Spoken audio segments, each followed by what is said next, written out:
హ్మ్. Like HRA house rent pay చేస్తే దానిది. అండ్ ఇప్పుడు మనం ఎప్పుడైనా టూర్‌కెళ్తే దానివి. యూ హ్మ్. Have a leave travel allowance అవి ఓకే. క్లెయిమ్ చేసుకోవడం. హ్మ్. So, you have a black of 4 years. ఆ 4 ఇయర్స్‌లో 2 ఇయర్స్ మీరు క్లెయిమ్ చేసుకోవచ్చు ఎల్‌టీఏ అయితే. హ్మ్. సో, దీస్ ఆర్ అంటే మన సాలరీ స్ట్రక్చర్‌ని బట్టి కూడా చేసుకోవచ్చు మనం. సో, అప్పుడు టాక్సబుల్ అమౌంట్ తగ్గుతది. తగ్గుతుంది. ఎంతైతే టాక్స్ కట్ కరెక్ట్. అవుతదో. And anyways government has given us a big deduction of 50,000 or 75,000 standard 75,000. Deduction. Hmm. 75,000 is for this new tax and 50,000 is this. Hmm. So, అది.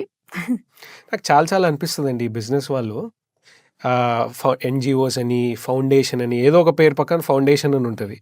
ఆహ్, ఇది ఎందుకు స్టార్ట్ చేస్తుంటారు? నాకనిపిస్తది నీకంత డబ్బులుంటే ఎందుకు డొనేట్ చేస్తావు? నీకు నువ్వు సంపాదించుకుంటావు గదా! ఎందుకు ఫిలాంథ్రపీ అని పెద్ద పేరు పెట్టి ఎందుకు చేస్తావు అని అనిపిస్తుంది నాకు.